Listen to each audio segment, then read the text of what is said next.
Oh, hello Facebook, hello Twitch, hello YouTube. Uh, yeah, how you guys doing? I've got April Mueller with me.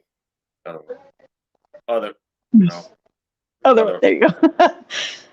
I got Yeah. April Mueller with me. She is a military spouse. She's on my one of my teams to help find a to help us build a parallel network. And we're just gonna hit the ground running, screaming on the fire. How are you doing today, April? Doing good. It's been a crazy busy day, but I'm doing good. So how many kids you got? 7. Seven. 7 boys. You've got almost a squad size element. Okay. Holy Yeah. crap. Hmm. Okay. So, all right. I'll start out talking about my day, and it involves me hating the VA and being angry at the VA, and then we're gonna just kind of jump into we're gonna kind of compare and contrast your situation on active duty currently to my situation with the VA, and we'll go from there. So I go to my VA doctor today. It was my annual physical. I My brain is so cooked right now. I can never remember what these, because when they send you a text on your phone, um, when they send you a text on your phone, they just tell you you've got an appointment. They don't tell you what it is. So I got to call in. I know a lady at the VA that I talked to who could just look stuff up for me, no problem. I've got to talk with my or I've got my annual physical with my doctor, who for all the Harry Potter fans out there, I refer to. I haven't told her to her face yet, but I'm damn close. I call her Dolores Umbridge, the chicken pink that everybody just wants to murder, you know. And her goal is basically to have me in and out in 10 minutes because she doesn't like me at all, not even a little bit, you know. Yes. And she's like, I got a sneaking suspicion the Salisbury VA. Now that I've said that, they'll know. Um, I've got a sneaking suspicion they are getting wind of some of this stuff because she was really keen on trying to get me in mental health, and I'm like, no, no. And first she asked me if I wanted if I've had the COVID shot yet. I'm literally sitting on my phone talking shit about her on Facebook. This dumb, stupid, blah blah blah blah. You know, what are you doing? I'm like, I'm multitasking. Leave me alone. I'm a little bit busy right now. And it's to the point where she won't actually go down the list with me because I'm just so fed up. I'm just so fed up with her. I just told her I don't have any of the damn problems on this damn list. Just let's get through this, you know. Because the last time, here's the problem with the VA doctors: when they're really in the mood to be condescending, they love to moonlight as a shrink.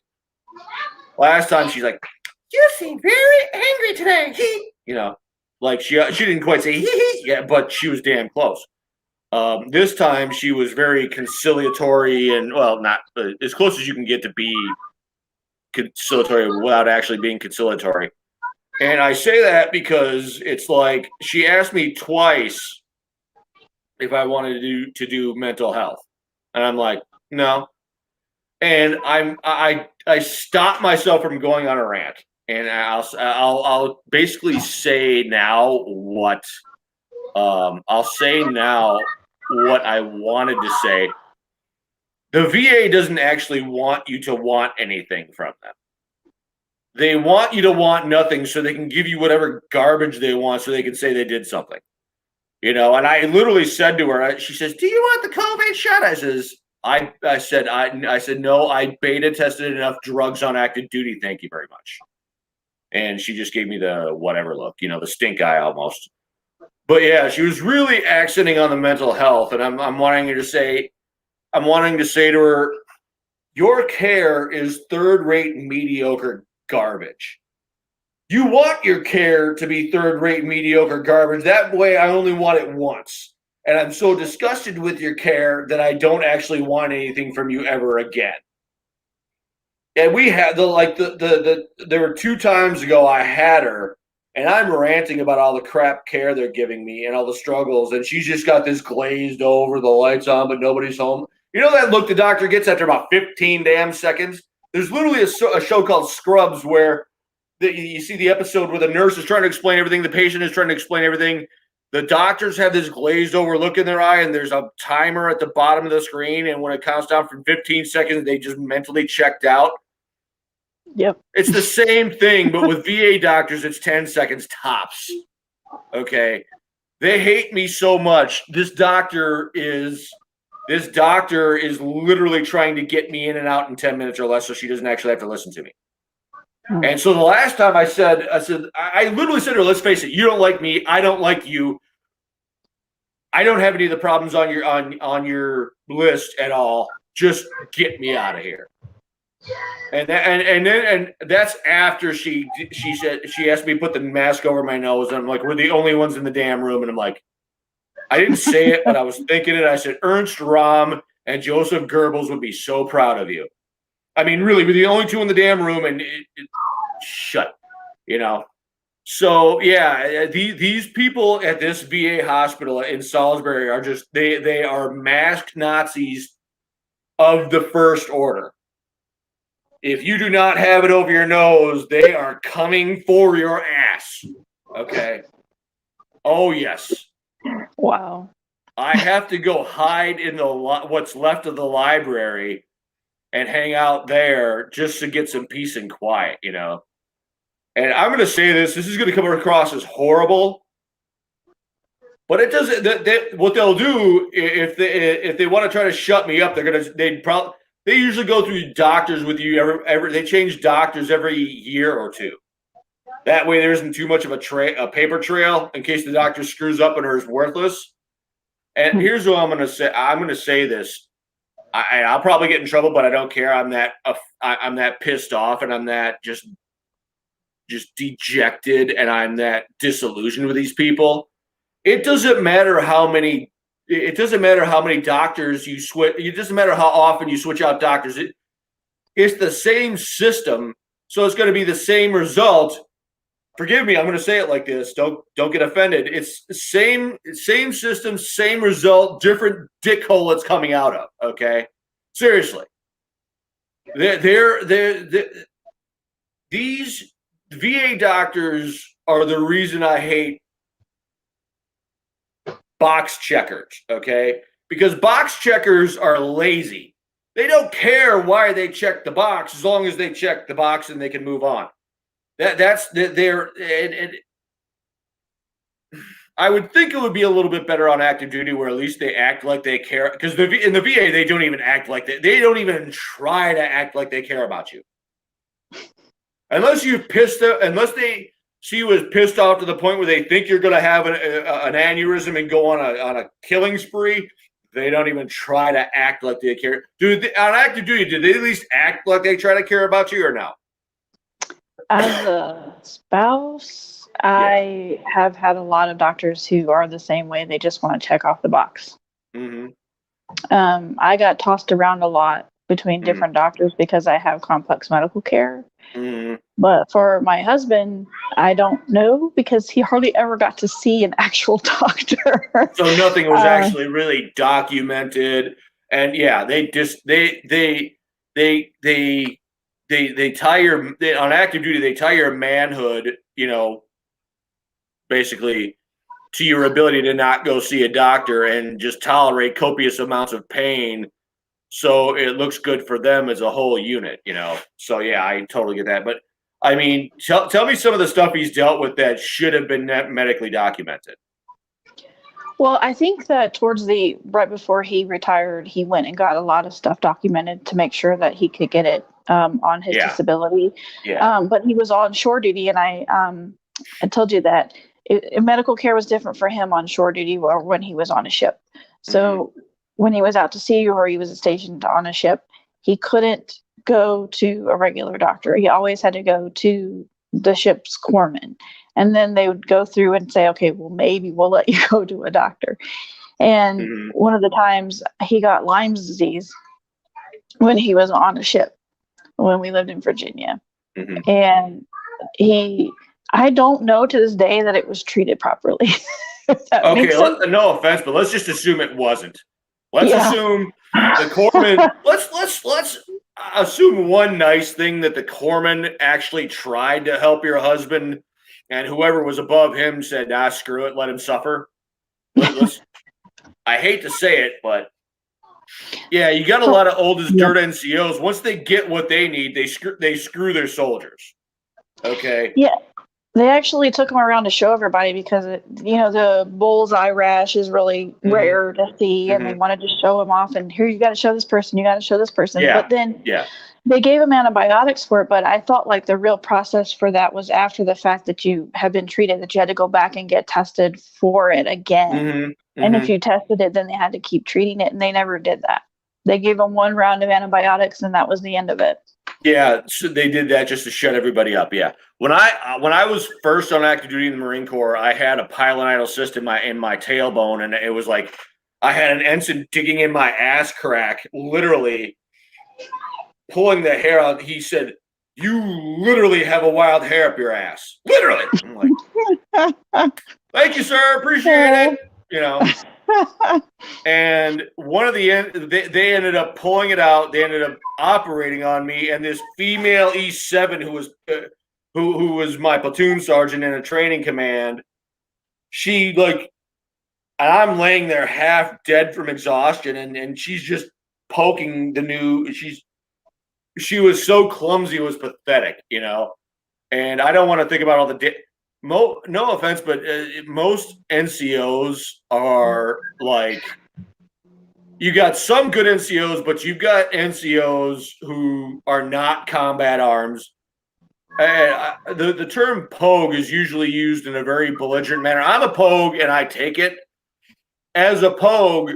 Some of my pogue ass NCOs make me ashamed to be a pogue because they're so lazy and they're so scared of doing anything wrong that they do nothing, and they make the situation even worse. They're just too scared. There are these desk jockeys who don't like to do anything other than what they like to stay in their lane. There's nothing wrong with staying in your lane, but it's like if you can't get one of your subordinates the help they need, get off your lazy ass and find somebody that can. And that infantry NCOs, that God bless them, they will do something. It might be stupid, but they'll do something, Pogue NCOs will just sit there and cringe in horror and do nothing and just run away like cowards. I can deal with an idiot because you can teach an idiot, but you cannot give a cow. You cannot field expediently insert a spine in a coward. You just can't do it. Okay. So go ahead. Okay.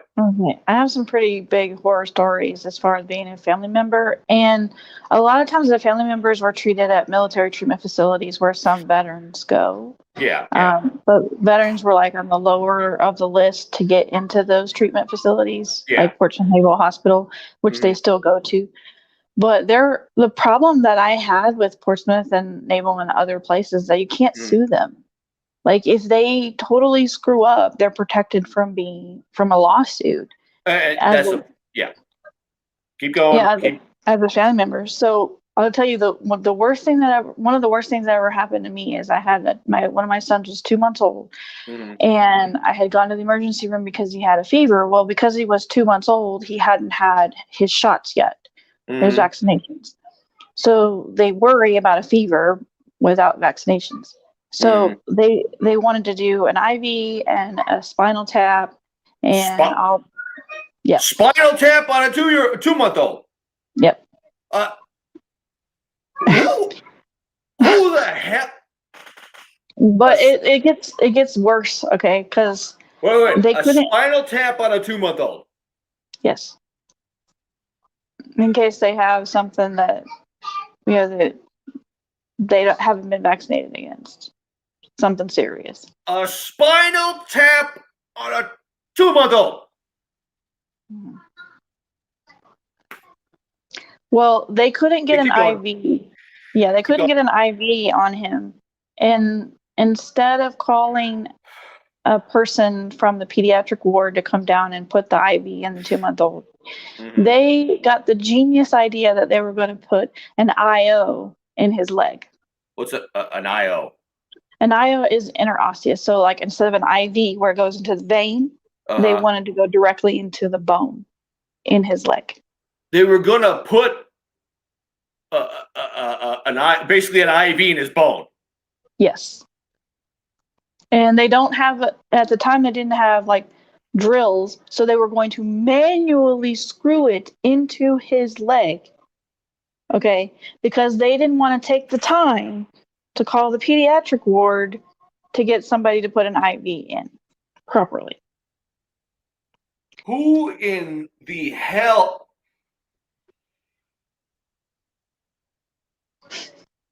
Yeah. And I, as a newer mom, had to sit there and watch my 2-month-old scream bloody murder while they attempted to put this IO in his leg and then turn around and do a spinal tap on him as They well. did the spinal tap. Yes. They actually did these things to him. Yes, they did. And they had to put him inpatient for antibiotics because they do antibiotic treatment just in case there is something wrong. And when he got to the pediatric ward, the entire ward was livid that the ER doctors had done that, and they wrote up the entire emergency room for how they handled it. You know, you know, you know what's needed there. I don't want to say this. I'm a Pogue, yes, but I was raised by grunts. They need an infantry squad there. That deserves a come to Jesus wall-to-wall counseling. Forget writing them up. No. That is a come to Jesus wall-to-wall counseling till they're screaming for their mother. Yep. It was bad. And they permanently left a mark in his bone in his leg. He'll have it forever. So, yeah, this is government care at its finest. And Yeah. that's part of the problem is I think your salty old NCOs who just don't care anymore because they're burned out and they're fried and they see themselves as useless in the grand scheme of things. It's easier for them to make you deny yourself care than go through that incompetence, basically.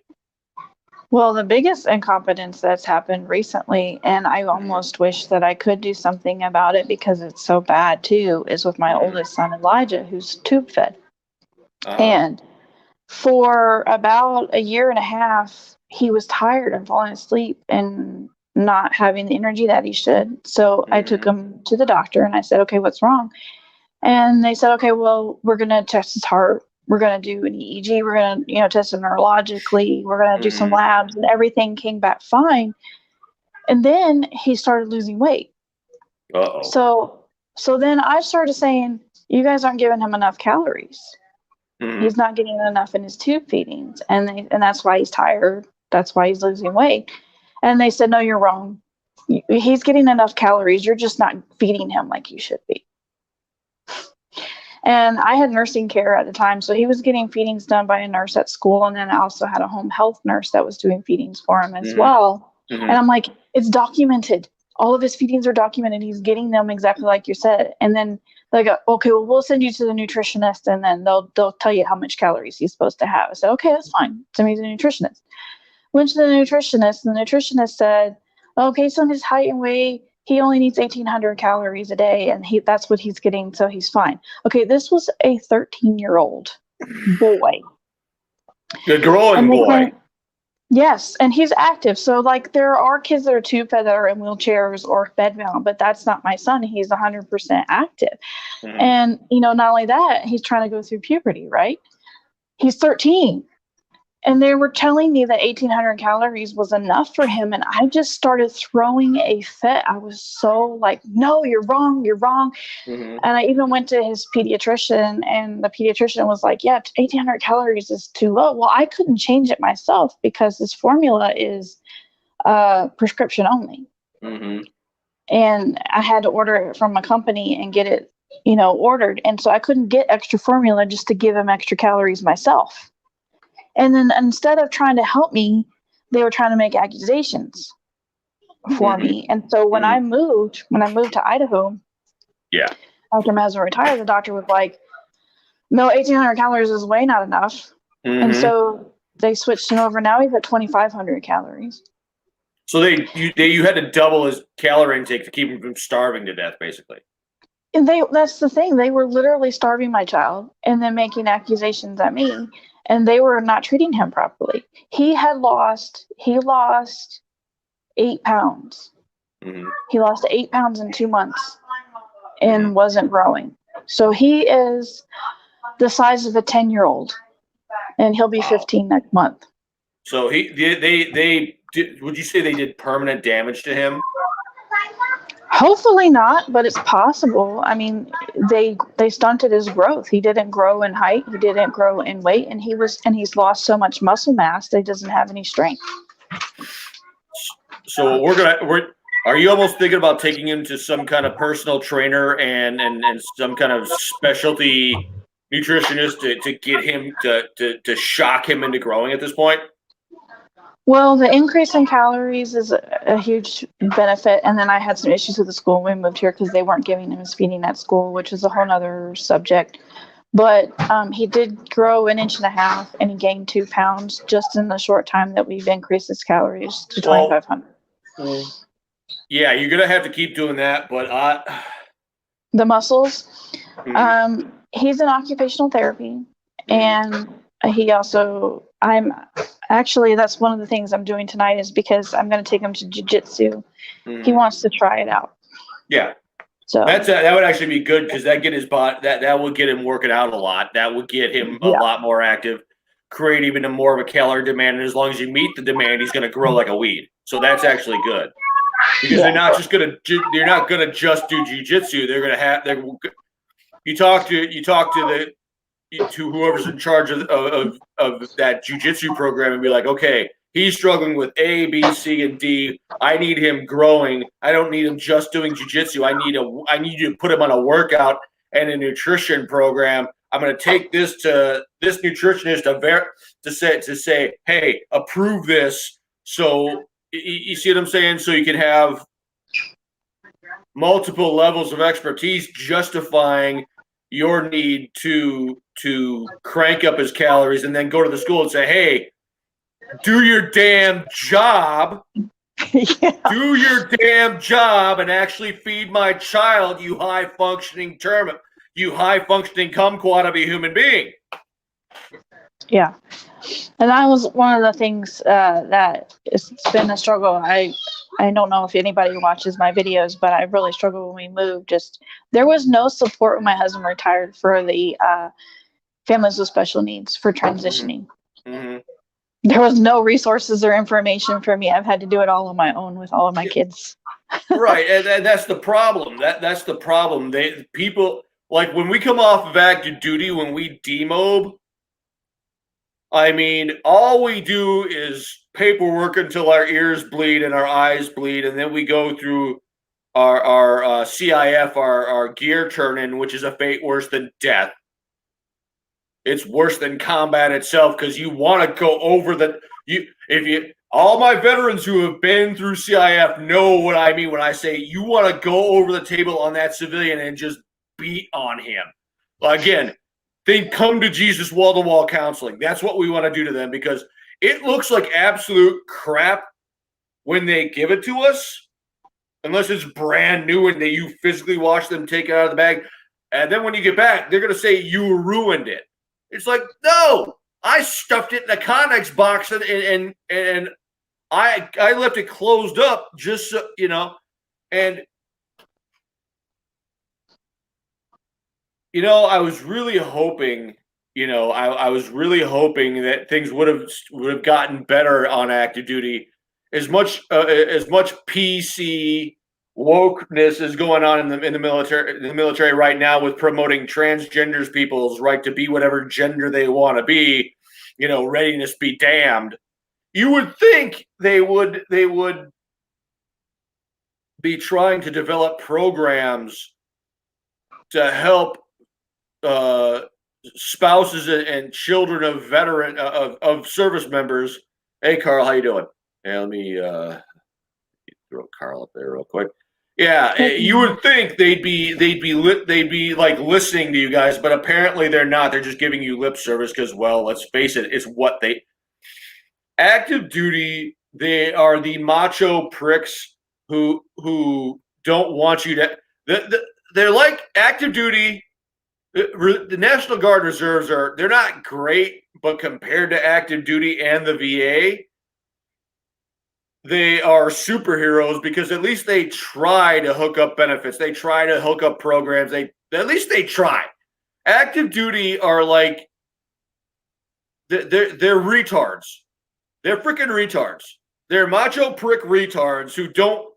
Their attitude is, if I don't need care, you don't need care. You want to say to some of these ancient NCOs, some of these ancient sergeants major who don't give a damn about their soldiers, dude, you look like ass. And what wife are you on? What husband are you on? Whatever. I mean, you're a failure outside of the rank you got on your collar. Who the hell are you telling anybody what they do or don't need? You're a failure. Shut your mouth and just accept the fact that you're a failure. I want one of these sergeants majors to come to my door. I'll introduce them to Spaz Masterplex because that's what they deserve. They are macho, tone-deaf pricks who have no right to have an opinion on what they think other soldiers should need because they're stupid enough to think, well, if I don't need it, you don't need it. It says they're too lazy and stupid to properly diagnose a problem and actually try to fix. They should come out and say, I am lazy, I am shiftless, I am worthless, I can't actually fix anything. So this macho act that I'm putting on is just my way of not having to say I'm powerless, worthless, and good for nothing, and that the officer corps just is.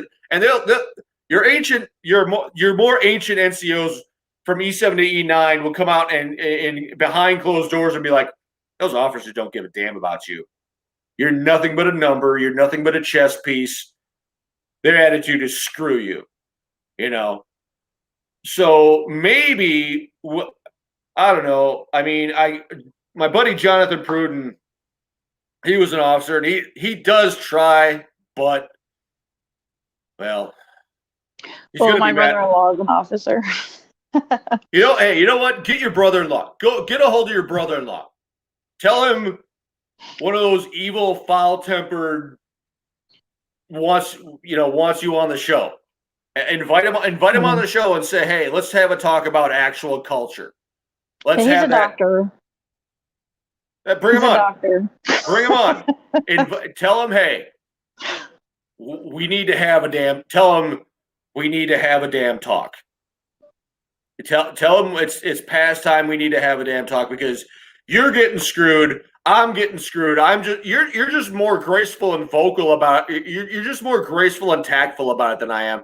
I am at a place in my life where I don't give a damn anymore. I am fried. I am burned out. I am a curmudgeon, and the VA has beaten me into submission to the point where I don't actually want anything from them because they're such utter failures on purpose. You definitely should get civilian care because it's just better than government ran. Like, they care more about you because they have to. Because if they don't care, then you're not going to be a patient. They're not going to make money. If it's government ran, it's government paid, they're guaranteed a paycheck regardless of how they treat you. Government workers could kill you and they'd still get paid. Right. As long as that government worker gets to their union rep, they could put a bullet in your ass and they're bulletproof. They're above reproach. They'll never get in any real trouble. It take like if you go through the full union process, the full public sector union process, it literally takes 2 or 3 years to fire you. I don't know, but I know that I've had so many nightmares with a lot of the medical stuff, even just as so I had a civilian doctor when I first moved to Virginia when my husband transferred there.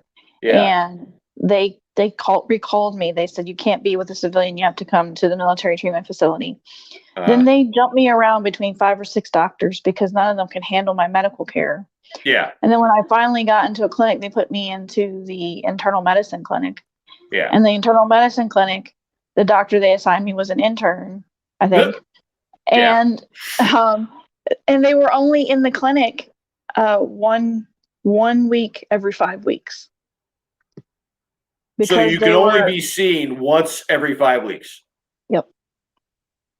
So if you weren't sick when they needed you to be sick, if you weren't sick on their schedule, you're screwed. They would send me to a different doctor. Like, they wouldn't just not let me see them. But it's really hard to establish care when you've got as much going on as I do, because I have 14 diagnoses. I didn't say that. So I have a lot of medical stuff. 14 diagnoses. And that's why I couldn't be seen from a normal, regular practitioner, because my stuff's too complicated. But then you send me to an intern who's also like not as versed in stuff either. So did the intern at least have enough sense to be like, had this deer in a headlight, what the hell am I supposed to do with this kind of a vibe going on? Or was he just, what was his attitude? I think he was interested in learning. I'm like you said, we're the experiment. So tell me more. Let me do this. Let me know more about this. Can we do this? Can we do that? But I would ask for help with one thing, and then they would order stuff for it. And then I would come back to get the results and figure out what to do. And they would just drop it. They would leave it at that. So they would never actually move forward in the diagnostic process as far as actually fixing the damn problem. Yeah. I had a lot of stuff. I had when I got out, when he retired and we moved, that's why I've done a lot of medical stuff this year for myself, because I couldn't get it done in the military treatment facilities. So would you say they don't care, or they're just plain stupid? I mean, let's are they stupid? Are they intellectually lazy? Are they okay? I'm gonna give you a boot camp story. This boot camp story will apply to I think it will apply to our situation as far as a part of the problem. I'm in boot camp and I'm standing there, and some idiot major is pop quizzing this poor dumb private. This poor kid was dumber. I'd say he's dumb as a stump, but then I'd have to apologize to stumps everywhere. Okay. He was asked what a MAGTAF is. MAGTAF is Marine Air Ground Task Force. Okay. He didn't know what the fuck it was. I respect him for actually saying to the officer, I don't know what that is.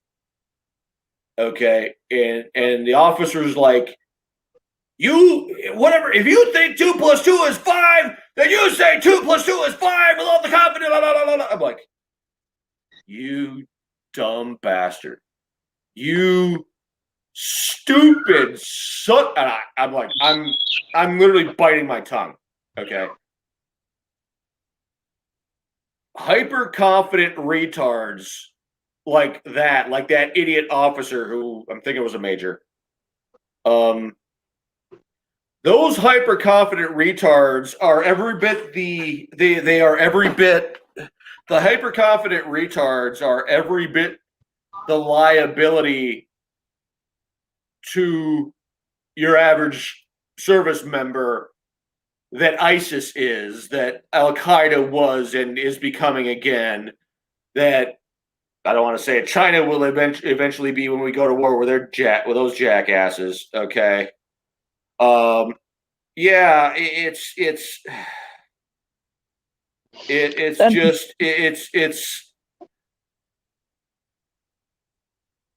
it that hyper? Was there that hyper confident retard kind of a culture there that like, oh, this will work just fine, and you're like, no, it really won't. Yeah, and they want to talk to you like you're an idiot, for sure. But I think a lot of doctors do that because they do have to go through so much schooling that they think that they know better than somebody knows their own body, or to personal experience. They don't really care. So they're just So they're hyper confident retards with a god complex, and they need really what they need is every mistake they've ever made. They're like puppies, and they need their nose rubbed in the pile of shit that's in the kitchen. You know, they took a dump in the kitchen. They need their noses rubbed in it because if anybody's ever died or they've ever made a mistake, they need to be treated like subhuman scum. Those kind of people need to be treated. Those kind of people need to be treated like subhuman scum because they are. Because they're okay downrange in a combat zone. Ego will get you killed. Yeah. Arrogance will get you killed, and these people need to be put in a convoy. Need to get their bells rung because somebody made a stupid decision. Like, I got my bell rung. Like, literally, my eyes rattled. It's in the book. My eyes rattled in my sockets, and my colon rattled in my body because some dumbass violated a cardinal rule of the convoy. You do not stop outside the front gate. And they stopped outside the front gate.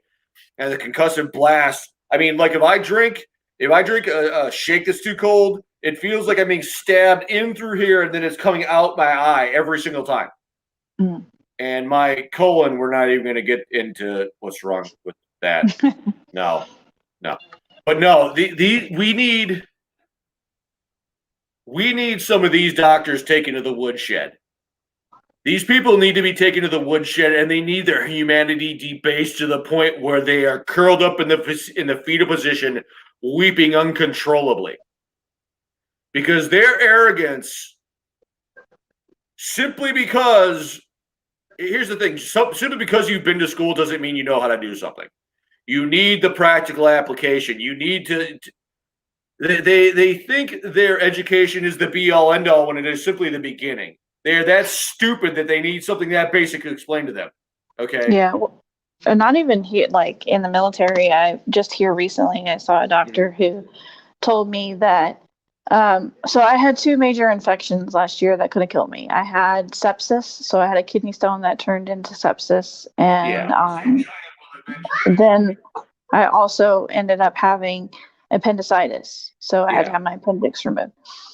And it's not common for someone to have 2 life-threatening infections in such a short period of time. So I was talking about my immune system. He said, well, you probably just have allergies. Just have allergies. That's why you have so many infections, because you have allergies. You have... Like, what?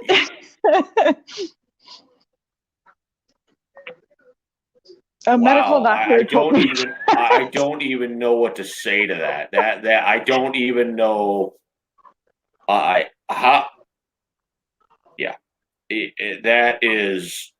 is lunacy and mental retardation on a level that is impressive. Oh my gosh!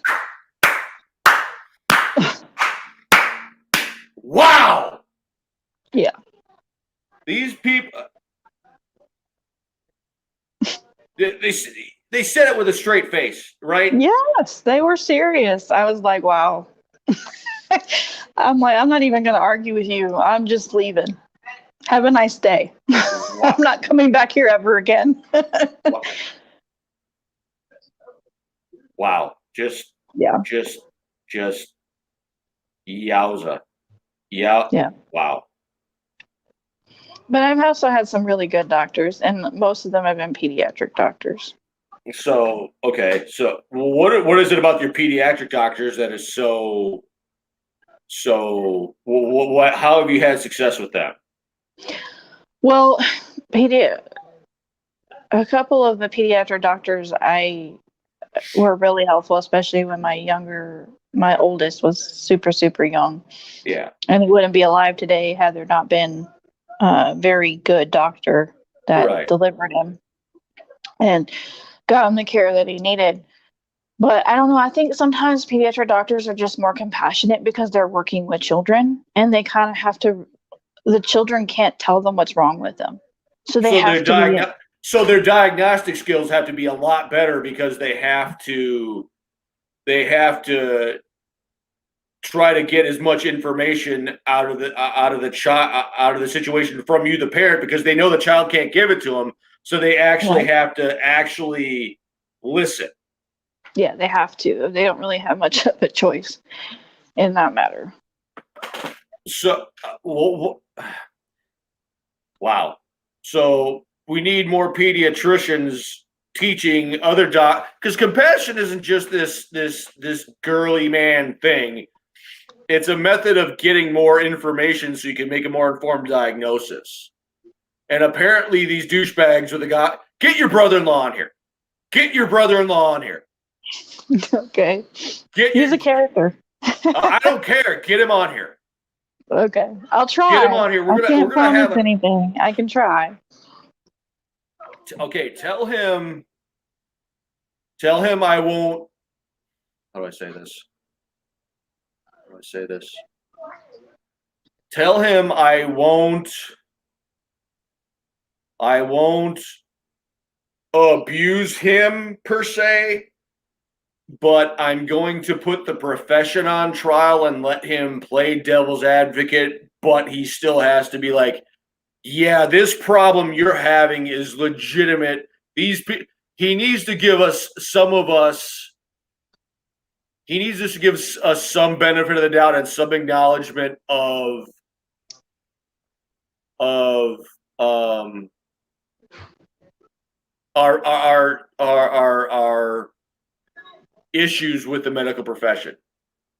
So, and what I'll do is once I get done here, I'm going to go get that Scrubs clip from YouTube, and where it's like the 15-second timer, and then they just tune out the patient altogether.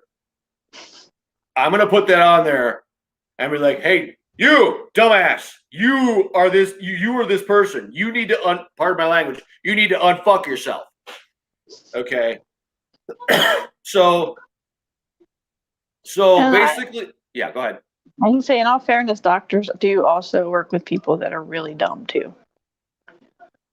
Well, yeah, but their sense of situational awareness needs to be more attuned to each person. I get it. There's nothing wrong with being jaded. Yeah. And this is validating everything we're trying to do, because like with my doctor, the last doctor before her, I told her I have a tailbone problem with my tailbone, because when I was on active duty, my pilonidal cyst, I forgot to finish that up. They literally had an entire medical class walk in and look right at my ass. And they're like, can we let all these medical students look at your ass crack? Because they've never seen anything like this before. I'm like, sure. Yes. Sure. So yeah. Yes, you can have some of that. Sorry. Okay. My son's asking me questions. Yeah, I can hear him. Yeah. So no, basically it's active duty. You have these macho pricks who are retards. You have these macho prick, hyper confident retards who simply want to discourage you from even seeing them for care, so they don't have to expose the fact that they're idiots who don't diagnose anything. They simply browbeat you into not actually doing anything, and not actually seeking them out for care, so they have to do something resembling work. So basically on active duty, they're lazy turds. They're lazy, hyper confident turds who don't want to do any real work like a real doctor would do. And in the VA, they're these terrified civilians who are terrified of us as veterans and treat us like we're time bomb baby killers and stuff, and they don't want to talk. I'll say it like this. Have you ever heard of the concept of the E4 Mafia or the Lance Corporal Underground? I don't know if you guys got that in the Navy, but one of the rules, one of the mantras of the E4 Mafia and the Lance Corporal Underground is lie, deny, and make counter accusations. Basically, the E4 Mafia and the Lance Corporal Underground taught the VA how to crap all over the veteran. Okay, whereas the officers running the medical corps and the military are just hyper confident, retarded pricks who don't want to do any real work, so they just browbeat and discourage you from getting any kind of help at all. And the NCOs just kind of tag along just to feel less, just to cope with the fact that they're worthless and they could do nothing. I'm gonna find me. I know exactly. I'm gonna send this. Yeah, I know exactly who I'm sending this to. As soon as we're done here, as soon as I'm done with this podcast, I know exactly who I'm sending this to. But yeah, I want your brother-in-law on here. I want him. I'll try. I will try to see if he will come talk to you. Show him the video. Show him the video. Yeah. No, my problem with my tailbone. My ex-fiance literally had a freaking. This camera's just. My ex-fiance said she literally pulled the hair out of my ass crack this long. Not joking. She pulled it out and she stretched it out and she showed it to me. So I wanted what I wanted because I've been operated on twice already, and I'm very much an anti-medication person. I'm very much anti-medication. I always default to not taking the drugs, and that sometimes gets me in trouble with my doctors. I got to get back on some of my meds because it's like I'm so turned off by the VA simply shoving pills down my throat. I didn't even go to get my blood fasting done today because I already had an energy drink in my system, and I just tuned out my doctor because VA doctors do whatever they want, and they don't actually care if it helps you. Okay, so what I wanted was the surgeon to have dermatology do laser hair removal. So all that, because when you have a hair this damn long, literally a foot long. It's like once you've been, I had been operated on twice before. And normally I'm very anti-medication. I was popping Vicodin like it was, I could have sword swallowed Vicodin by the bottle. I was in that much pain. I mean, every time I'd go for a drive and I'd hit a bump in the road, it's like I got 10,000 volts just ran up my spine and out the back of my skull. And my eyes would rattle. I thought my eyes were going to explode out of my freaking skull. It was the pain. Let me put it to you this way. Okay. So I go to the doctor. You're in the gym and you get that leg curl machine where you got the handles you can grab onto, right? They had a table just like that where I'm laying down and they're removing the old dressing, put the new one in. I have a death grip. I am holding on to those handles with my dear life. My body is convulsing. I'm crying and sweating at the same time like I'm sitting in 160-degree sauna. I'm doing everything I can to not cry and scream bloody murder. Okay. And at one point, I could hear them talking in the next room, and they're like, "We got to get this guy out of here. The VA is going to stop paying the damn bill. We got to get him changing his own dressing as soon as possible." They literally in the next room said that within earshot of me. My sister went and took when I was home on Christmas vacation, and she brought her nurse friend. She brought her nurse friend with her. She gently and carefully pulls off the old dressing. She hands the new dressing to her nurse friend. Her nurse friend finishes the job. She says, "I had to sit down before I fell down." She literally said, "It looks like you have the Grand Canyon in your ass crack." It was the most disgusting thing I've ever seen in my damn life. Okay. So I'm telling this VA surgeon that I want this done because I've already been operated on twice, and I didn't get operated on again after that because I was like, no, at that level, when I am anti-medication and I would take every drug known to man just to kill the pain because when I'm in enough pain that I'll take pain medication, the pain is unbearable. So yeah, I've been through that, and honestly, the entire government medical apparatus needs to be scrapped and torn down. And they always make it your fault too. Like Oh, if you yeah. complain or Yeah. you have a problem, it's your problem. It's your They're fault. not incompetent. They're not uncompassionate. They're not worthless dickbags with a God complex. They, again, lie, deny, and make counter accusations. Yeah. Well, that's what they did to me when I gave birth to my last son. Mm-hmm. I actually had a social worker called on me. They called a social worker on you. Yeah, because they told me I was lying because the doctor who did the delivery didn't put it in my medical chart, and I had to go get my doctor to go and yell at them because he knew it was true. So, like, essentially, I hemorrhaged after giving birth because the placenta had grown into the uterine wall, and they couldn't stop the bleeding, and so I was hemorrhaging after I gave birth. And instead of taking me to the operating room and knocking me out or any of that kind of stuff, or even giving me pain medicine, they decided to manually take care of the problem. Manually. So I don't want to get into too much gory details. No. Bring the gore. Bring the gore. Bring the damn gore. Bring it now. Bring the damn gore. I want somebody to puke. Bring the gore. So they had to go in and manually scrape the uterine wall to remove the placenta that had attached to the uterine wall, and they were up to their elbows inside me. Okay, and I had no pain management. I was awake for the entire thing, and then my husband had to help hold me down because I was screaming so loud.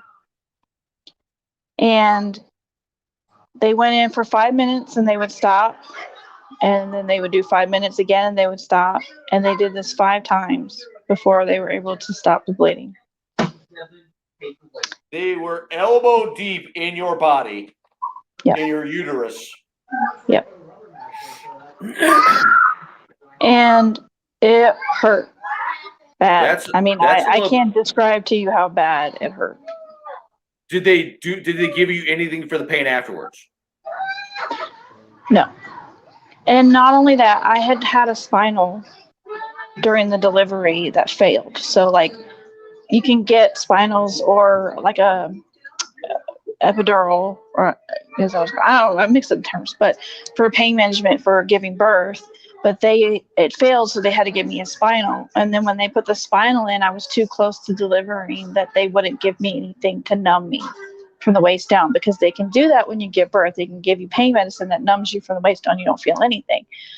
But I was already ready to push by the time they got the spinal in. So they said, we'll just give you some narcotics, morphine or something like that. Well, my body doesn't absorb morphine, which is in my record. So it didn't do me any good because my body doesn't process the morphine. One of my kids is crying. Well, that's fine. But he'll come in here in a minute, I guarantee you. Here's what we're gonna do. You keep going, and when you get a cut off, here's what we're gonna do. We'll continue this story next week. We're gonna do this. Not only we're gonna do this next week. You show this to your brother, and you show this to your brother-in-law. You tell him if he doesn't get his ass on this show, yeah. Well, I'll finish this part for you because I just thought he might come in crying, but he didn't. So he stopped on his own. But because they were jostling me around so much, they pulled the spinal out. Wow, damn. And I leaked spinal fluid all over the bed. And they didn't know it had come out, and I didn't know it had come out because I wasn't getting any pain management from it anyway. And so they went to move me. And when they went to move me, the bed was soaking wet from spinal fluid. What's the difference between like spinal fluid and other fluid in your body? So, I mean, I don't know 100% about it, but it's the fluid that's around the spinal cord. Okay. Is it like a gel almost? It's just a fluid. It's just liquid. Like when you get a spinal tap, that's what they're drawing out. So when you have a spinal tap, they remove that fluid. Is it a different color, or what? Is there any differentiating? Is there anything that differentiates it from other bodily fluids? I think it's clear. Okay. Yeah. If it's not clear, then there's something wrong, I think. Yeah. But Okay. it gave me a severe headache. And it can be really bad to lose all that spinal fluid. Are you still short some spinal fluid right now, or what would happen? The body replenishes it. It just takes time. And sometimes if you lose enough, they can go in and do another spinal tap where they plug it. If it keeps leaking, they can do another spinal plug. That's what they call it. But either way, I was in excruciating pain because not only did I have the pain from everything they were doing, now I had lost the spinal fluid, which was giving me a severe headache. Like headache on the 10 or above scale, like massive headache. So they transferred me to another room for recovery. And then they didn't document any of that in my chart. Oh, of course they didn't. No. They're covering their asses. They're not documenting a damn thing. Yep. So when I refused to go home because I was in so much pain, they called a social worker on me because they said I was lying about what happened. Who's your congressman? Who's your congressman? I don't know now, but this was in 2016. This is 2016. Where was this at? Virginia. Portsmouth Naval, to be exact. Where? Portsmouth Naval House, Portsmouth. Portsmouth Naval Hospital. I got a guy I'm going to talk. I've got a couple of guys I'm going to talk to. It was bad. It was really bad. I've given you 2 stories from Portsmouth Naval, and those are just 2. I have a lot more, but those are just 2 of them that happened to me when I was there. Here's what we'll do. You get going. I'm going to, as soon as I'm done with this, I got a couple of guys I'm going to talk to. We're gonna keep the horror story. Do you want to come back on next week and we can rake Portsmouth Medical over the Portsmouth Naval Medical Rocky Horror Picture Show over the freaking coals a little more? You want to do that? I can, but there's some people I really like there too. So like, I don't want to be all. No. We're gonna do this like Sodom and Gomorrah. We're gonna do this like Sodom and freaking Gomorrah. All the good people get the hell out because we're gonna rake them over the coals. I'm gonna get a hold of a couple of my buddies and I'm gonna see how much damage I can do. Well, 2 of the people that I like are really high up in Portsmouth. So my son's first GI doctor. Is now in charge of the pediatric department at Portsmouth Naval. Oh, here's what you do then. No. He's a great doctor. Here's what you do then. You send this to him. You confirm to me that you sent this. You send this episode to him. I can try. I don't know I don't know how to get a hold of him anymore. But I am friends with Dr. Akins. So Dr. Akins is the neurodevelopmental pediatrician who has the most amazing person in the world who has helped me so much there at Portsmouth Naval. I can definitely share with him. You get a hold of one of those 2. You show this to them, and you tell them there's more where this came from. I'm going to work my end. I got 2 guys I can talk to. I can one I know, and one I'm reasonably sure. I'm going to send this to both of them. I'll put it in the private chat. Show this to somebody. We need to get somebody fired. Okay, that's what we're going to do. You're going to do it on your end. I'm going to do it on my end. We're going to get some. And you're coming back on next week. We'll have your brother. Here's the thing. This is why we need.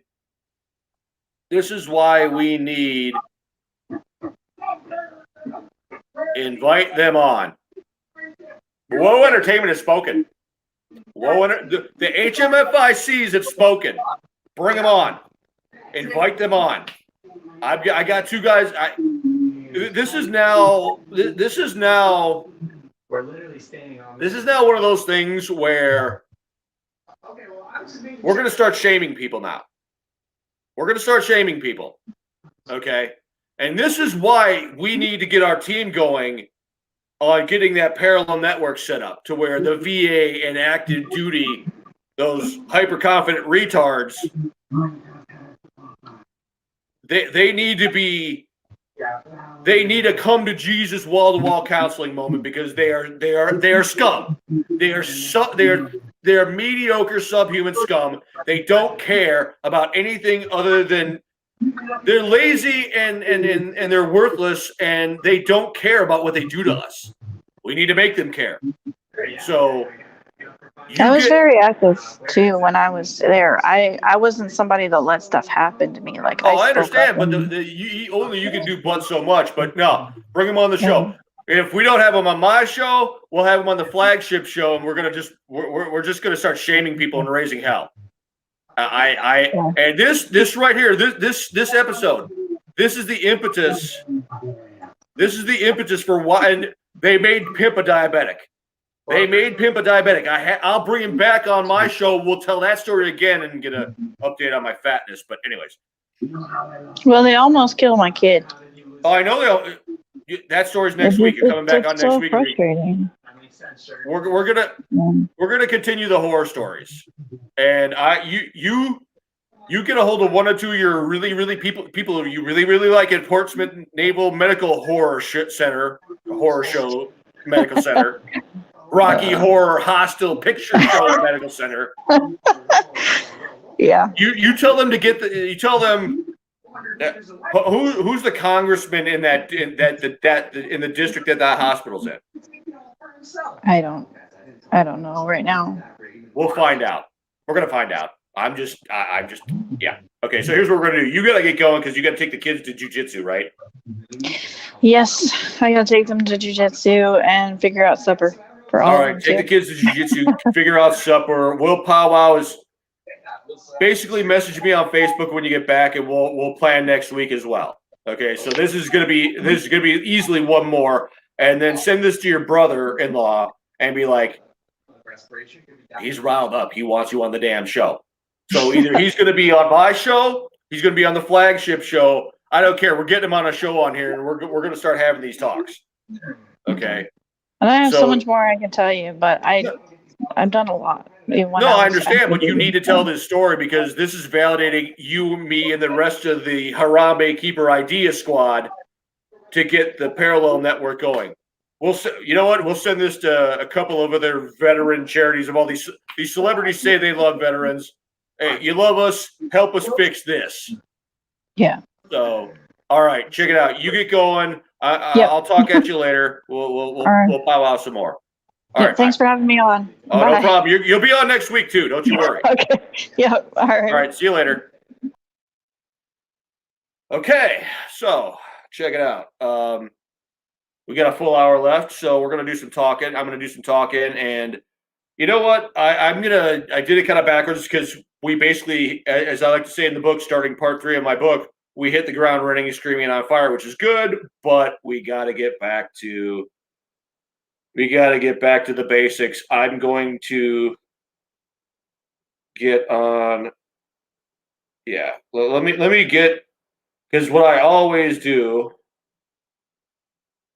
Let me get on Well Entertainment's page here, and I'll rattle off the list of shows that we got going on. Okay. Okay. Let's get this going. Okay. I'm going to go kind of sort of half-ass by memory because I'm not.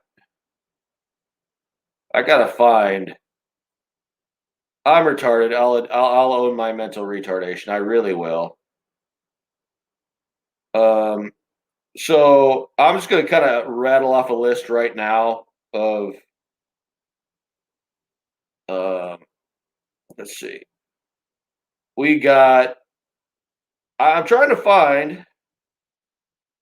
Well, I'm on now, obviously. We got the Roy Anthony show. We got the Woe Entertainment show, which is the flagship show every Tuesday night. We got Ale Trained Fighters. And Roy Anthony, he's doing some really good stuff from a conversational standpoint. He's being really cool about it. We got this last episode. We had Pimp, but we had this funky little caricature of Goose, because he's old as dirt. Let's see. We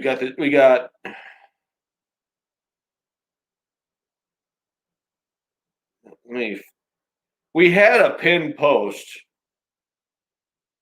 I gotta find the pin post. Okay, so what we got Woe Entertainment. We had me. Well, last week we had me interviewing. We got. You know what? I'm gonna find all the. We had at one point we had a pin post. Let me go to Woe HQ. Let's see if it's on Woe HQ. We got Friday night. We're gonna have tomorrow night. Basically, we are going to have um we're gonna have on Spreaker. We're gonna have our own radio show called the Woe Hideout. Okay, we're gonna have the Woe Hideout. That's a radio show on Spreaker where we're doing music. And what I'm gonna do, I'm gonna be on there. I'm gonna be doing music. I'm gonna provide music. Here's the thing. I don't know if you've noticed, but I get a little amped up. Little amped up. That's a smidge. You know, I'm gonna just. Here's the thing. I need to do this for me as much, if not more, than for you. I need. I do a lot of mellow stuff. What I have an uncle who lives up in the deep dark woods of Wisconsin. Like the Google Maps would be like, dude, we are so lost. That's how far up in the deep dark woods of Wisconsin he lives. He's got his own little workshop. And we're in the workshop, and it's in the book. It's like walking into a 60s, 70s Rolling Stones, Jeff Beck, Jimi Hendrix time warp. It's like you can almost smell pot coming out of the walls. It's crazy as hell. It's the most beautifully. If I can get rich the way I want to get rich, I'm buying this damn house. That way I can have the house and the shop. I'll tear the house down. I'll just live in the shop until I rebuild it, until I build a new house. It's that beautifully awesome.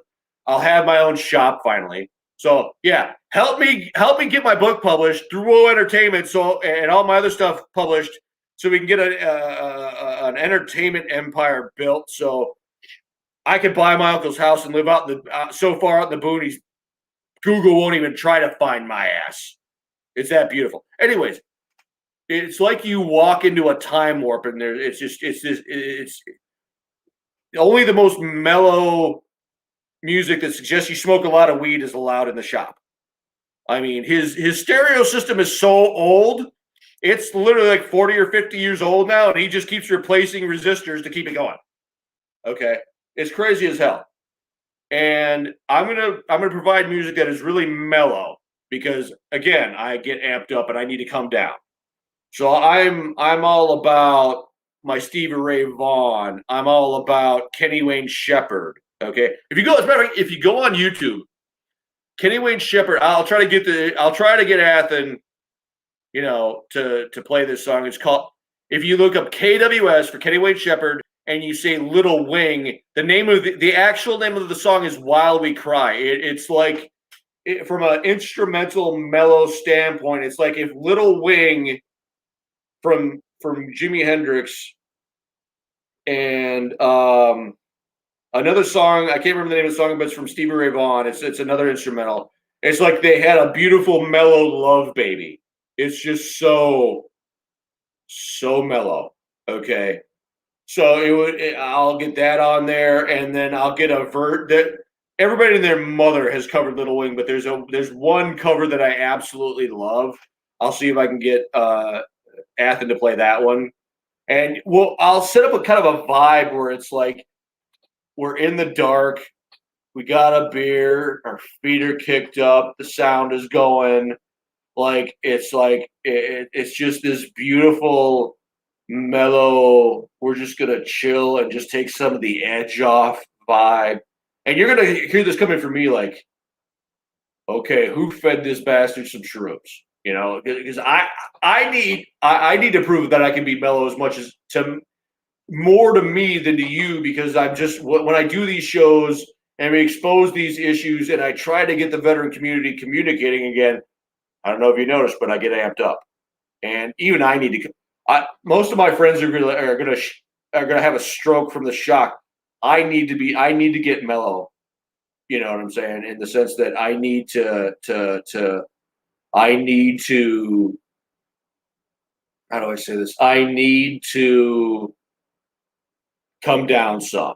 I need to fight the good fight, but I need to get into coming down sooner and staying down a little longer so I don't burn myself out like I'm already burned out. So, so yeah, I'll say it like this: I am, yeah. We're gonna have a couple of segments. We're gonna start doing segments where we do. I got a special forces candidate, buddy. I got to get a hold of him. We're trying to do it to where we are. The entertainment value of watching my old fat ass on the treadmill looking like I'm about to drop dead. I mean, if I don't inspire you or shame you into getting shape, you can sit there and start doing a pool as to when, oh, this dude's gonna drop dead in the next 5 minutes. Who place your bets? If anything, you can watch me damn near drop dead. As a matter of fact, I did what I have the kettlebell classes that my kettlebell instructor, who's I call him Tater, and it's cool. Yeah, we'll get to that later. He beats my ass. Last year, we did a workout called the Suns Out, Guns Out workout. That was the classic, but did you die workout? And you're like, came that close. So we're prepping for the Suns Out, Guns Out workout. What I'm going to try to do for that one this summer, because it's already getting warm. The cold snap is coming to an end, which means the watermelons will finally survive, and I can start cooking out of watermelons again and feeding the cows, and they'll behave themselves. That's the story for another time. No, we're going to do the Suns Out, Guns Out workout. That's 50 curls, 50 bicep curls with an easy curl bar, 10 kettlebell swings, 40, 20, 30, 30, 20, 40, 50, 10 for a total of a boatload of reps. Somebody else do the math because my brain's cooked right now. Then we do 3 to 5 rounds of farmer's walks. Last year, I did it with I have a pair of 70-pound kettlebells. I'm not trying to talk smack. I'm not trying, but I'm feeling pressure to get the weight off to get ready for Warrior Fest. As a matter of fact, I got to get a hold of my doctor, and I'm gonna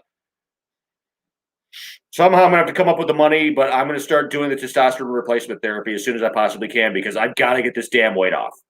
I'm killing myself. I literally had to go buy some tart cherry extract. I'm not even diluting it in water. I literally have a plastic shot glass in the fridge next to the tart cherry extract, and I just do it like a tequila shot at this point. Okay, I'm gonna double shot it just to get it fully in my system because my feet are I've got the blood circulation issues and I've got arthritis in my feet. So running and bike riding are an act of absolute torture. But guess what? My fat ass needs to do cardio. So I'm going to do that. We're going to do the Suns Out, Guns Out workout. I am going to try and get my hands on a pair of 100-pound kettlebells. I'll even talk my trainer into seeing about, because we also have, the gym I go to, we actually have actual Atlas stones. I'll start doing farmer's walks with the Atlas stones too. Plus we got a tire that's as tall as I am, which is 5'9", 5'10". So we're going to throw that in. You're going to watch me abuse the hell out of myself in the name of getting in shape so you can see that. I don't want you to see me doing this to make it look natural. I want you to, like, that dude is so about to kill himself. That old dumb bastard, that old dumb pogue actually somehow managed to get through a workout without killing himself. Okay? I'm not going to make this look easy. I'm going to look like at some point I'm about to drop dead.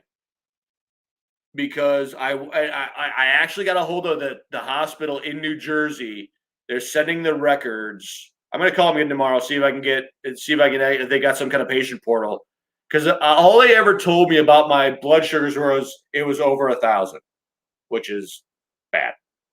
It's bad. Okay. Here's the plan. Here's another plan. So we got that going. We got the workout segment going.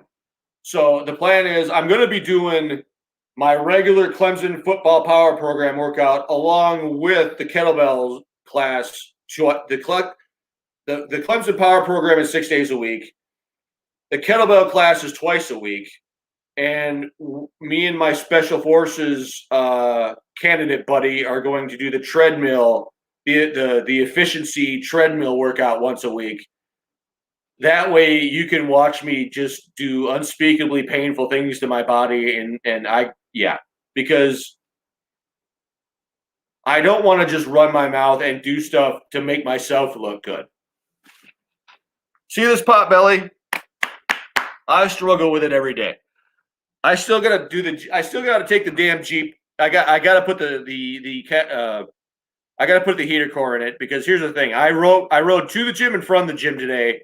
My eyes were watering and burning from the pollen. Like watering and burning, like I was sobbing. And yeah, it was horrible. And where these idiots are, I almost got hit at least 2 or 3 times. Okay. So yeah, I'm gonna do this now. I don't want to. They ain't nothing pretty about this, dude. Ain't nothing pretty about this. I gotta ambush the damn mirror just to not make it crack every day. Okay, this ain't about me looking good. This is about me. This is about me. Sudden 608. Sorry, I didn't get you up there sooner. This is about me working myself half to death so you can say I got no excuse. And that old fat bastard. We got Jared. Jared, good to see you. Hey, Jared, watch this from the beginning. Share this with anybody you can who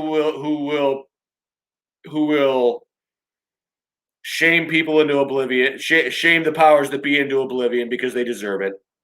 But no, I'm going to do that. So these workout videos are going to be coming just for the express purpose of you watching me abuse the hell out of myself in the process of getting back in shape to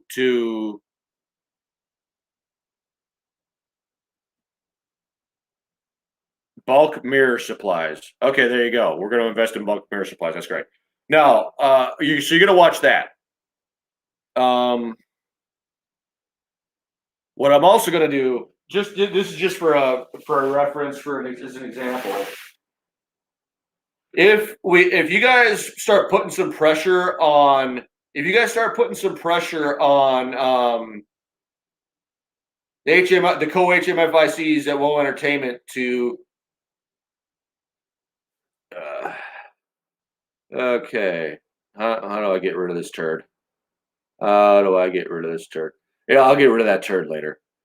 Anyways, yeah. I don't want to show them. No. You know what? I got some. Thanks, Jared. Appreciate you, buddy. Now, most people are going to talk. I'm going to do something a little bit different if I can pull it off. I got to get with my internet provider to figure it out. And I got to get Athen, once he gets moved, to get his computer enhanced, educated ass to help me with this. I wanted to get it set up to where I have a couple people I can talk to about letting me use their shop. I'm not saying I'm going to do this one per se, but I'm going to do some engine work. Okay, this is out of my neighbor's wood splitter. Okay. Now, the reason I use this as an example is, to me, the best education is a pain in the ass.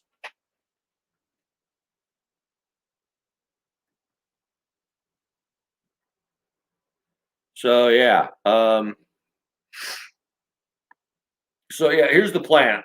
If we could actually get the if we could actually go for the record again, and I've got my you'll know what I'm doing in my 4-hour time slot if I can get everything worked out and we can get everything set up. I got a couple of nerd buddies at my local where I get my internet, where I bought my internet from. I'm going to see if they can help me get it set up to where I'm in a friend's shop doing the actual engine work. Okay. That way, hey, I'm doing something interesting, and We'll just go from that. That's what I want to do, simply because I want to do.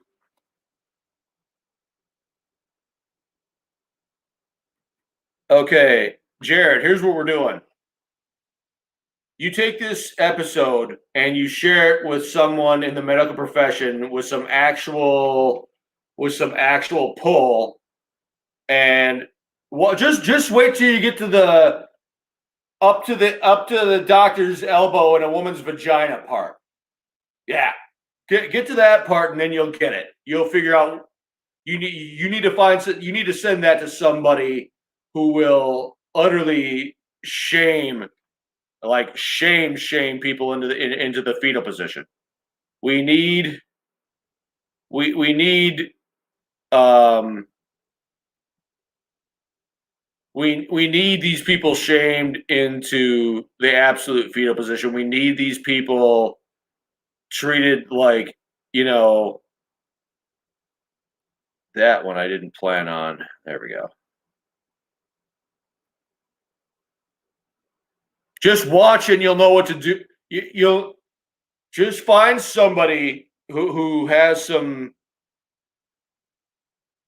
Find somebody high profile to look at this and have them give me a holler so we can start fighting with these incompetent turds in the medical profession who are doing these all I'll say is there was a spinal tap involved.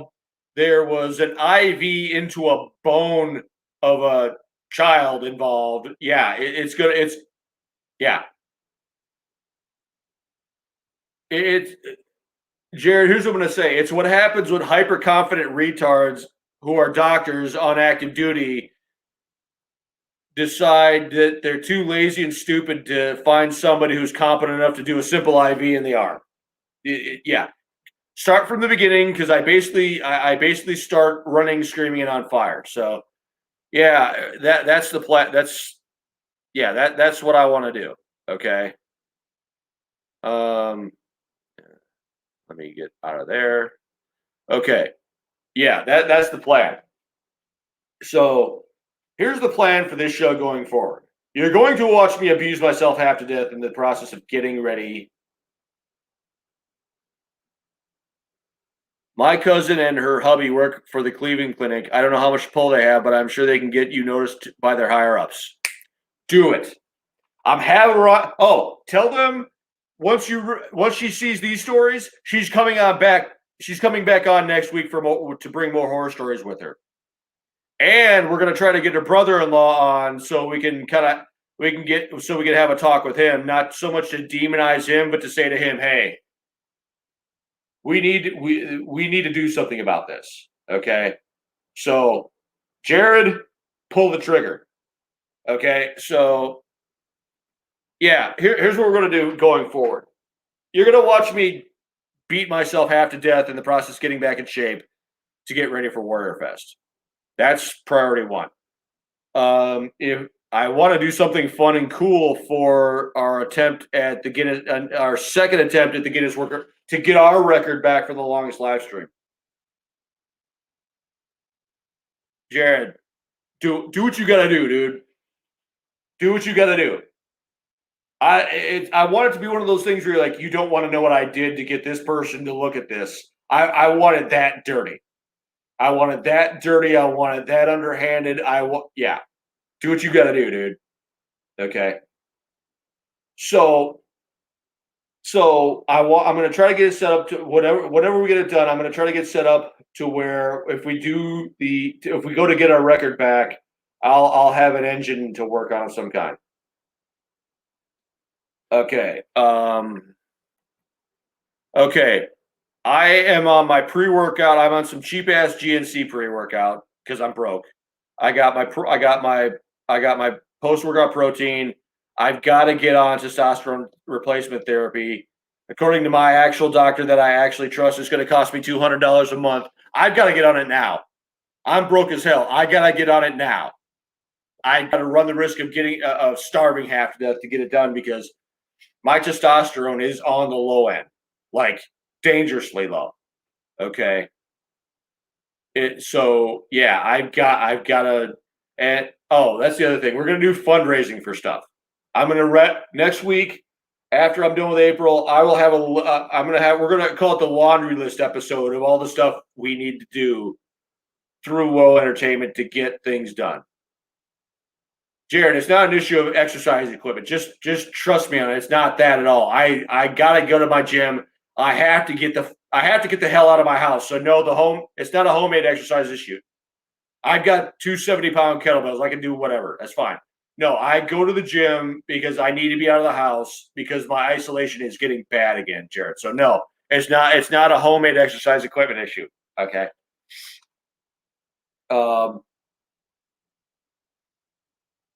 No, Jared, I appreciate it. Let me. I love you and I appreciate you. I really do. So it's not an issue of I need to be at the gym because my isolation is getting it's getting to that place where I feel like there'll be like this instant moment where if I don't get the hell out of the house, I'm not going to leave the house for like weeks on end. So no, I need the gym membership because I'm at a point where if I'm not at the gym for 2 consecutive days, yeah. Jared, once you get to the book, and once you get to the interview process, you'll understand why I explain myself. And I'll admit it's obnoxious. It's that bad. So I love you, man. Thank you. No, okay. So next week is going to be the interview with April, more horror stories, part 2, and then next week we're just going to call this the fundraising laundry list episode. So you know what I'm asking for and why I'm asking for it.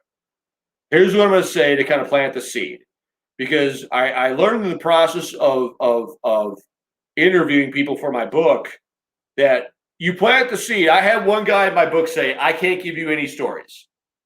He gave me 6. Okay.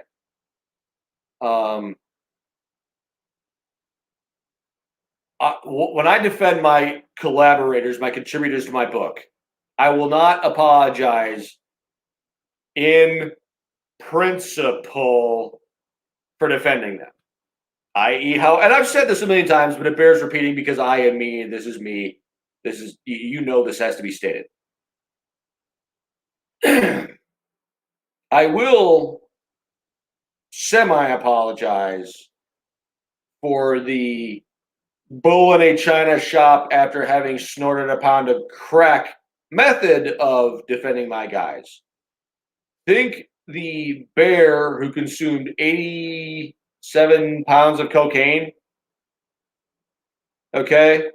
There's a bear. Go on the internet, look up the bear I think he was in Georgia. He literally consumed 87 or 88 pounds of cocaine. Like literally. And the smart ass remark that one of the comments was, the last 5 minutes of his life, he was the most dangerous apex predator on the planet. That's me when I'm defending my guys. I am scorched earth when it comes to defending my guys, because editors and publishers don't have to live with the disrespect that collaborators feel if the author doesn't stand up for them aggressively.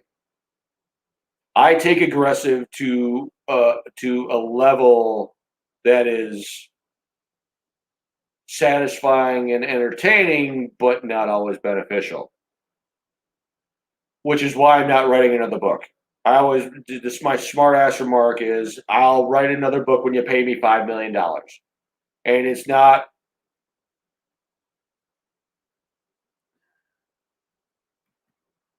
I snort daily lines of peppermint oil, does wonders for the sinuses.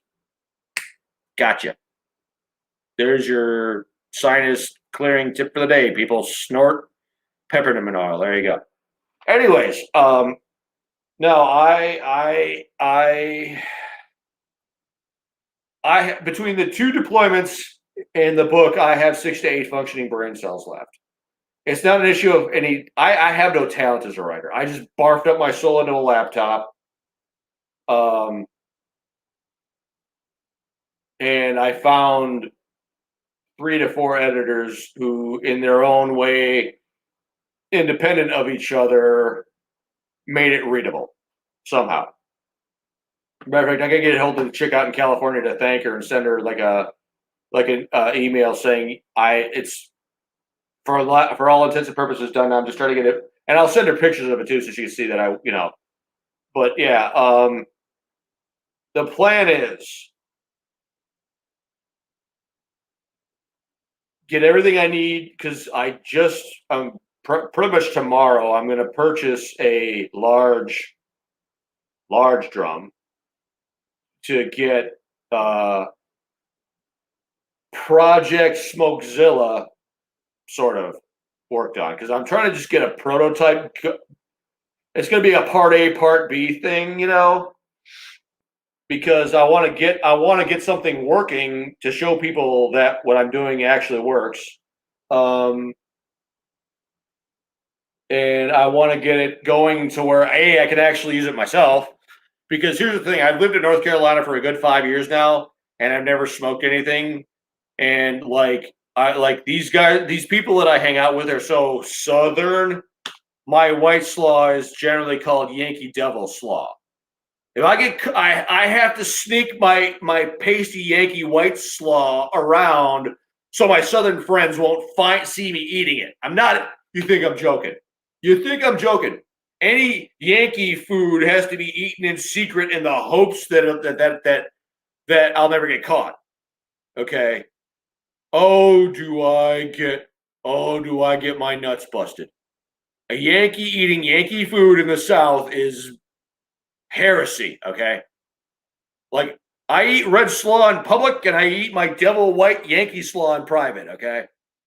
And I have not had beer battered cod in months. You have no idea.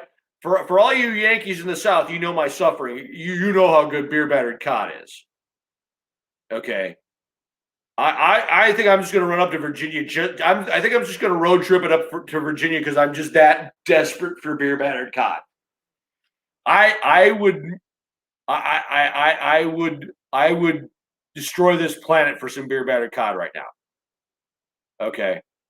Oh, Pimp apparently. Well, his need to eat hot food is well documented because he ate like the hottest gummy in the universe, and somehow his old ass didn't die. So good for Pimp. But yeah, my level of desperation for some good beer battered cod cannot be overstated. So, but anyways, no. I am. I've never smoked anything, and it's in the South. Not smoking food is positively shameful. Like the fact that I haven't been flogged half to death for having been here for 5 years, not having smoked anything is miraculous. So I'm building a smoker, but I'm also building a grill. It's just going to be this beautiful, enormous, manly thing that I'm not going to apologize for. Okay. So I suffered a setback with my welder who bailed on me and texted me, like he couldn't have called me or literally talked to me, It's it sends me to a dimension of pissed off that I'm trying to not be right now. So yeah, next week we're gonna I'm gonna keep working with Athen to help get him once he's not busy, We got to get this page up and running properly. We got to get the Harambe Keeper apparatus empire up and running a little bit to where it's because I don't have a proper intro. I need that. I don't have any of what I really need in my computer literacy. I have the technological expertise of fried cabbage, and I really need some help getting this done. So I'm going to work on that this week. Tomorrow, I'm going to be on the Wool Hideout on Spreaker. We're going to really accent on mellowness because I'm so amped up right now. It's not even funny. So now I'm going to bring some mellowness just to prove to myself more than you that I can come down and be mellow. But no, there's going to be an automotive segment. I'm going to see about dragging Gapplebees on here because I want multiple hosts on not just so much because I need the help, because I want the interaction, because I don't want to be, I'm not a subject matter expert like I'd like to be on certain things. So I want other people who, with a little more expertise, kind of bring some extra perspective to kind of really help you as a viewer be like, oh, wow, I need to do that. I need to try this. I need to try that. I want to do, so we're going to do a workout thing where I'm having multiple people beat me half to death. I want to do an automotive segment. I want to do a cooking segment where once we get Hotbox and Matt back on, what we're going to do with him, I'm going to have him on because, I'm not an expert. I'm a mad scientist who just does randomly stupid and insane things.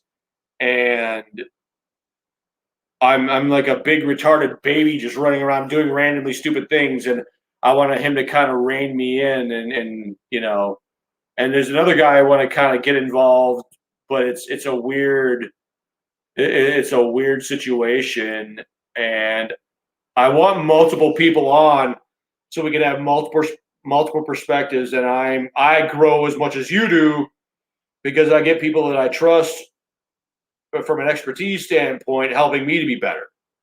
I'm going to have a writing. Right now. Pete Barlow, GI Low, is evaluating and presenting stuff that I can fix on my writers program. Hopefully, I'll be working on that this weekend. But he's all the way the hell in South Korea doing his thing the best he can without losing his mind. So he's being really cool and taking time out of his schedule to help me. So go over see Pete Barlow on GI Low and show him some love because he's helping shape the writers program to help me help veterans write stuff so they can be effective and get the most raw, potent, and honest content.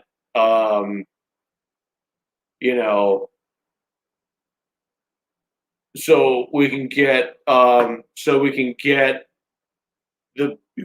veteran to get the best possible content. Now, this laptop is clinically dead, but I still use it just for a table or whatever. We want your brain. We want the most raw, honest content possible to get from here to here. Okay, and that's what I'm going to help you with. It's going to be a classic case of learn from my stupidity, and most of it is just staving off writer's block. But it's pushing the limit to where you're really close to writer's block. You're really pounding out. What I want is the occasional writing session that's almost an out-of-body experience that makes it all worthwhile. Okay. So we're gonna have the interview segment. We're gonna have a cooking segment. We're gonna have cooking segments. We're gonna have grease monkey segments. We're gonna have writing segments. We're gonna have some variety. Plus, I'm gonna get you're gonna see what I'm trying to raise funds for, so you can see all this stuff come to life. So we can have veterans. Basically, one of Murphy's. There's a laundry list, a country mile long, of Murphy's Laws of Combat Operations. One of them, which is one of my favorites, and one of them that applies to this is no plan ever survives first contact. Now, I've written a book, okay, but I can't just say, "Hey, go out, write a book, get this out of your system. It's going to be cathartic." I need to give you I'm going to give you a plan and say, here's your plan to blow completely to hell. Have fun. Tell me how it all turned out, and we'll maybe the plan will be experience an ongoing tweaking from all of you, the listeners, once we get it out there, to where we can just continually make it better and help veterans do better writing, to where we can to where it's a continually improving process. Okay. But I want to give you something to blow to hell to begin with, to improvise from and improve on in the first place. Because I don't want it to be where I just tell you to do something and then not give you some kind of reference point, some kind of a starting point. So that's what I want to do for you guys. That way I can say, I did that. I gave them this. I gave them this. And there's a cookbook coming out eventually because I'm going to try to get it to where they're all coming out together. The cookbook is nothing more than me sucking up to my now editor and now former publisher. Okay. And Pete Barlow is going to be a guinea pig in the sense that he's more or less going to beta test it, because my claim is it is like so easy a retarded comatose caveman could do it. So if Pete Barlow and a retarded comatose caveman can do it, you've got no excuses. And it's right now I'm still struggling with my isolation. And sometimes you need to just do basic tasks really well to just feel capable and competent. Because when you're isolating, you feel like, pardon my language, you feel like dog shit. You feel horrible. And maybe we can get back to doing things, basic things well. We can start to feel better about ourselves. I've got to do this damn heater core in my Jeep. I really do. I don't want to do it because I don't want to feel like a failure, because I feel like all these dickbags who doubt me that I can still do the automotive grease monkey game, I feel like they've gotten in my head a little bit. I need to do it for myself.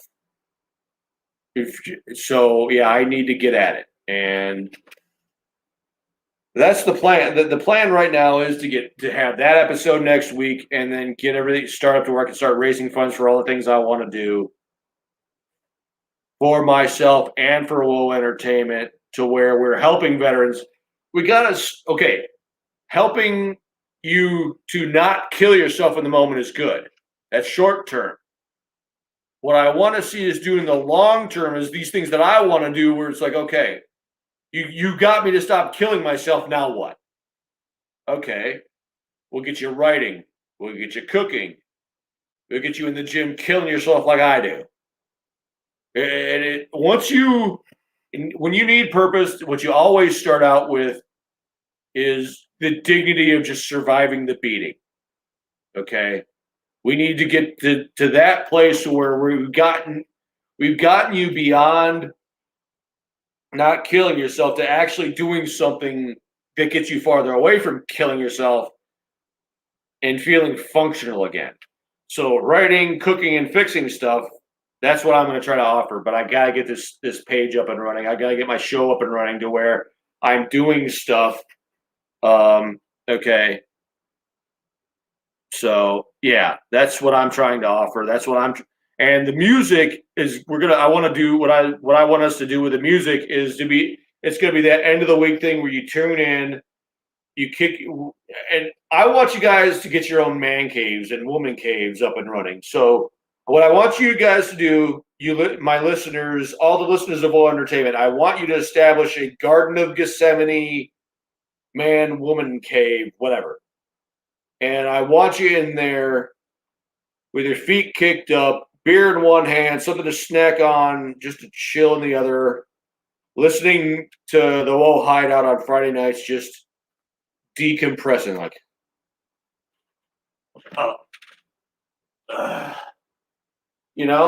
just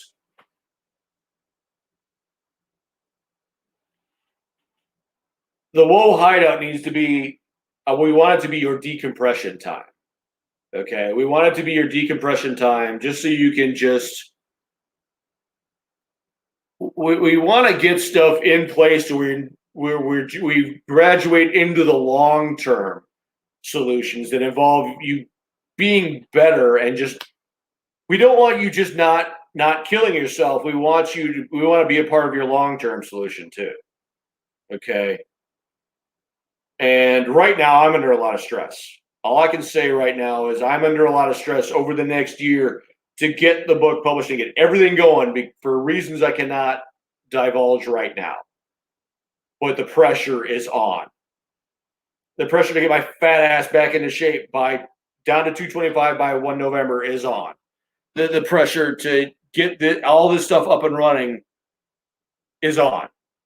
So next week is going to be the horror stories part 2 and the laundry list of things I am things I am trying to raise funds for is on. I'm going to put it up there on this episode, and we'll put it on the Harambe Keeper page. Once Athen and I actually get the Harambe Keeper page up and running, we'll have the laundry list there so you can see it. It's tangible because there's a guy I had a falling out with. We collaborated to try to raise some funds and through GoFundMe or Kickstarter or whatever, and it blew up in my face because this individual portrayed himself to be a subject matter expert on advertising for stuff, for crowdfunding and stuff. Oh, I'll help you. Oh, I know what I'm doing. He said to me, "Go ask for $20,000," and I'm like, "What? Excuse me, what?" And I'm like, I have to itemize this stuff. I have to give prices and stuff like that, you know. And once it went belly up, he disappeared like a coward. He is a part of he and another individual that are part of the two biggest Karen level bro vet douchebag factions of the veteran community. They proceeded to turn on me. Okay, because they are holier than thou. It's like from dodgeball. We're better than you, and we know it. You know. Once he was started, and in the name of owning my behavior, I went off on him. He deserved it, but I went off on him, and he hid like a coward, and he acted like this holier than thou douchebag who was above being called on his behavior because he's a part of a certain, again, Karen level bro vet faction of the veteran community where they can't be called on their behavior because they are supremely talented leaders and nobody can tell them anything. Okay? He's a coward. He's a parasite who lives off that reputation. And I still have anger issues because of it. So when I go to put this together over the next, just depending on how long it takes Ath and I'm going to have dollar estimates next to what I want to raise funds for because I'm not going to sit here and just say, "Hey, give me $20,000 internet. I need $20,000." You know, I'm not that dickbag. I am not that virtue signaling, sanctimonious, holier than thou dickbag living off the reputation of that elite organization like a parasite because I'm weak, worthless, and pathetic. You know, and I want to look good like I live in the Bible thumping South, so I'm going to use the term Pharisee, and because they were these supremely arrogant dickbags who are the forerunners for the virtue signaling woke crowd that we deal with today. He's that dickbag, and I still have anger issues because of him. So I'm going to take I'm going to do what I do best, and I'm going to take full disclosure to the most reasonably obnoxious extent possible. Okay, because I hate him that much. I have nothing but I have that much loathing and contempt for him, and he's too arrogant to even want to reconcile. So yeah, that's where I'm at right now.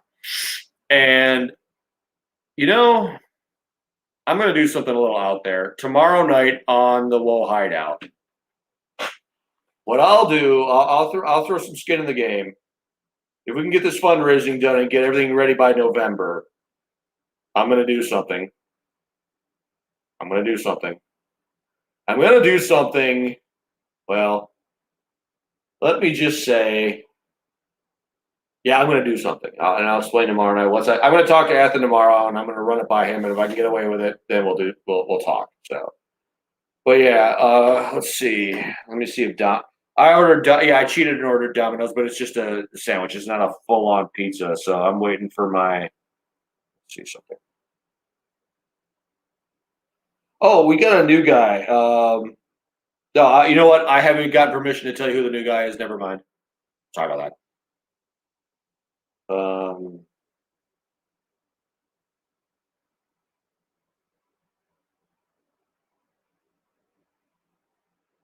so yeah, and hey, all I'm gonna say is I'm gonna get a hold of Applebee's, and I'm gonna see if we can start getting him on my show, so we can get him kicking off, get Carnes and Coronas kicked back off, because I want us to talk about what I want to do versus what he would want to do, and we're gonna kind of okay. There's a VH1 documentary you guys need to watch. It's about Kid Rock and Devil Without a Cause, and how he kept saying, "I'm going platinum."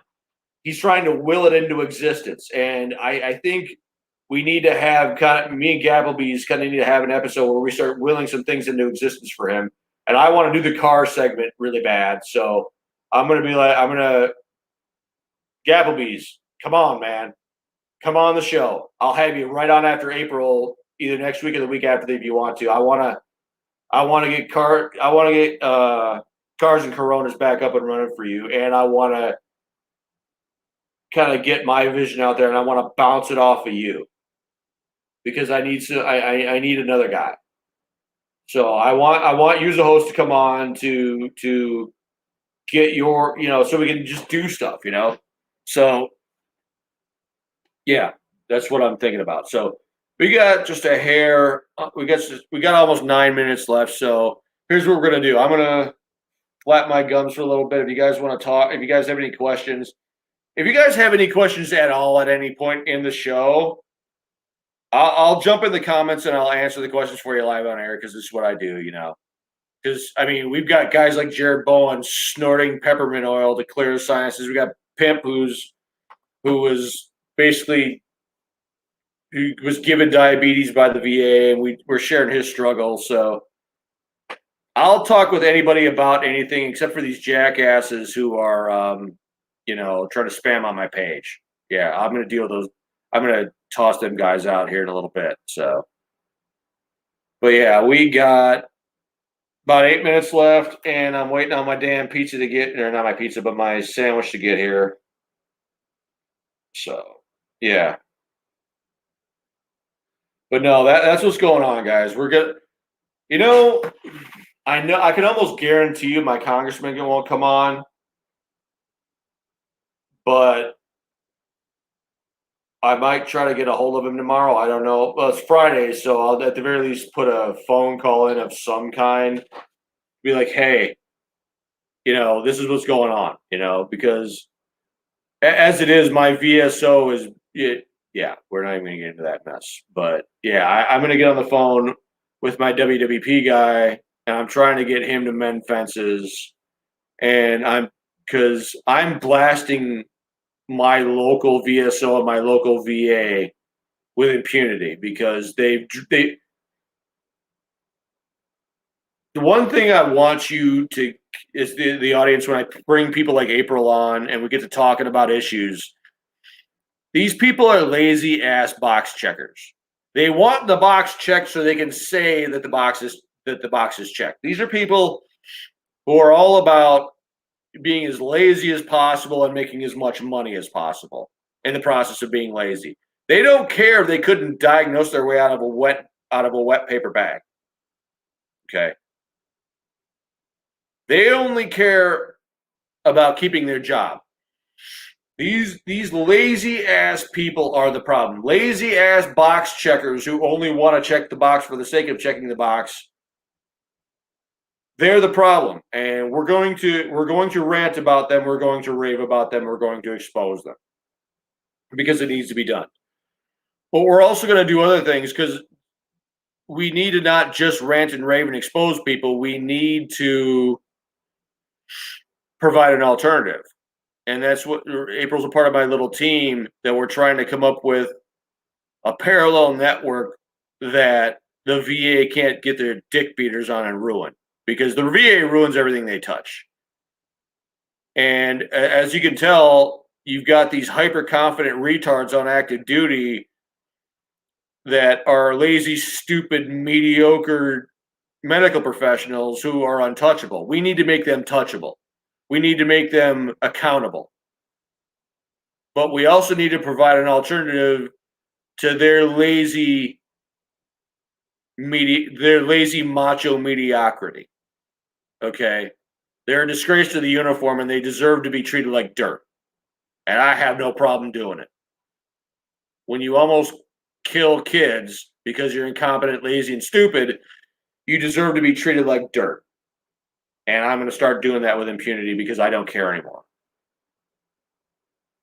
These people are every bit the liability to us that any enemy we face is. So it's time to just call these people out. But we also need to transition into providing alternatives because there are actual civilian doctors that care. I got one. I can't afford him right now. He's on the fundraising wish list, but we got him. Okay. So, yeah, that's the plan.